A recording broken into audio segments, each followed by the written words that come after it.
What's going on, everybody? It's your boy LightWork, and today we're going to be talking about Recon Breakpoint.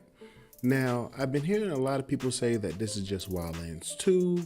There's no upgrades, there's no additions to this game. Well, I'm here to squash all that and to tell you that this is truly a different game. Now, I'm going to jump into different things like the survival system, being stealth, and the game developers' updates to the game. Now, let's jump into the survival system. Now, injuries are going to be a big part of this game.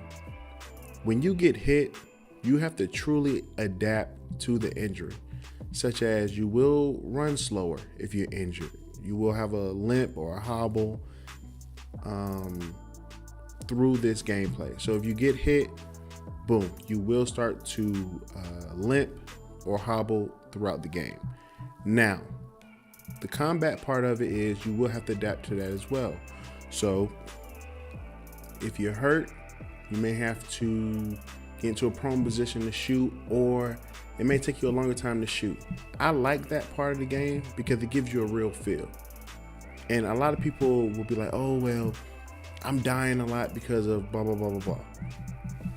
Look, people want real gameplay. They want real life situations in the game. So guess what? Clancy and his crew did that.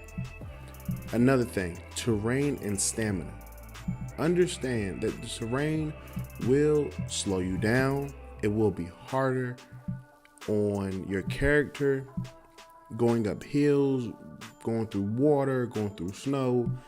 That will be a big part of the game. So what does that mean? That means your stamina is key. That means your stamina is key when it's in combat, sprinting, but also when it's going through the terrain, different things you're going through, movements. All that's gonna key off your stamina. Why is that? Because when you're tired, things lack, such as when you aim, such as when you are fighting. Stamina is a big part of the game, and I truly am glad that they put that in the game, that it's not like you always sprinting or you always are okay to fight. I'm glad that they put a stamina bar in there because it makes it feel like real life. They do have a biovac place where you can go and recover and kind of create craft items, create different weapons, different things like that, upgrade your gear. So if you play Division 2 or play Division at all, these are like the safe houses, the White House, places where you can go and kind of wait or kind of upgrade yourself throughout the game. So I really love that part. The buddy carry. This is where it gets truly realistic. You cannot anymore just give your partner an adrenaline shot in the middle of a fight while you're taking on damage and give him an adrenaline shot. He pops up. No, that's no more the case. Now you need to put your friend and yourself in cover to heal that person. I love that aspect because that's what happened in real life. So if you don't want to do that, play it by yourself.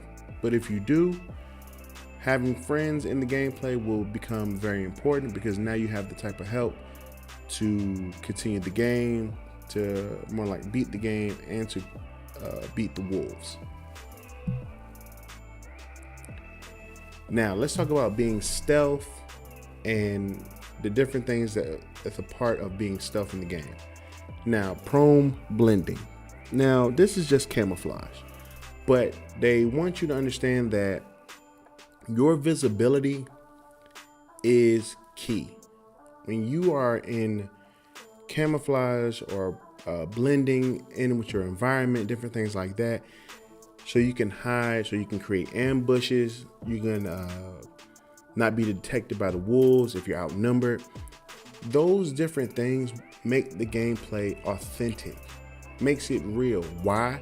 Is because you truly have to be tactical and you have to have a strategy every time that you encounter the wolves. Another thing, advanced enemy AI. No two encounters will be the same. You're going to have drones, you're going to have different things on the ground, that's helped the wolves, such as like Division 2, where once you beat the game, they have different technology that you have to defeat and different things like that. So understand, you being strategic and tactical is a big deal now. It's a very, very big deal.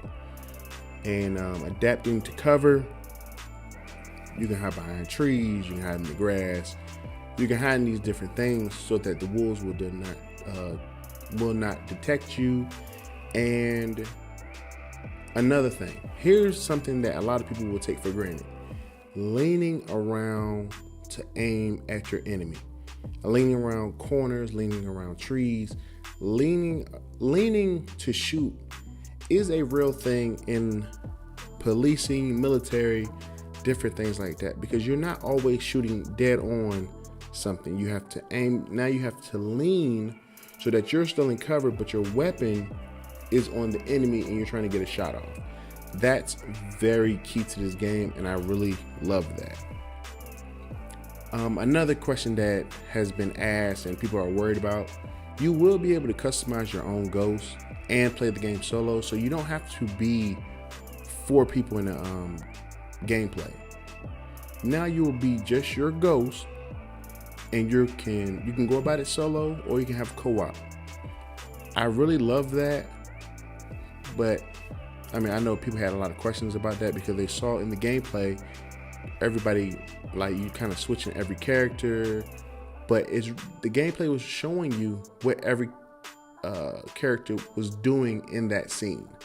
So I'm thinking that the AI will play a big part in your missions, and you will have to communicate with them throughout the gameplay. So you will be directing the mission and calling out different things, so your AI that's on your team can complete their part, do their objectives. And here's the last thing. The game developers put out that they will be updating the game every 4 months. I think that will be a problem, and I think they will change that, but you will be getting new story content, new multiplayer content. You'll get new things in the game to make it to give a new feel. To me, I feel like they should speed that up a little bit, probably every 2 months, so you can get a real feel of the game. And not a real feel, a new feel of the game. Because I know people get bored very quickly. The generation now is quick to lose their attention, lose attention on something. So what I feel like they should do is maybe upgrade it to every 2 months, because gamers truly love the updates, truly love the change in content, especially when it makes the game better. So in closing, I feel like this will be a game that people need to buy. I feel like it will truly change your experience from Wildlands, from Division, from other games that Tom Clancy has put out. And I'm gonna buy this game, and I'm truly excited for the game. So should you buy Tom Clancy's Ghost Recon Breakpoint? Absolutely. You should buy it, and you will have an amazing time with this game. I'm telling you, you will. Thank you for listening to the commentary. Thank you for enjoying the video. I will be putting out more updates on Ghost Recon Breakpoint. I will be putting more updates about different games that will be coming out. So I hope y'all enjoyed this video. Click, comment, subscribe. Hit that little bell in the corner, subscribe, so you can get the notifications when I upload a video. Thank y'all, everybody. Thanks everybody for the support. I am out. We gone.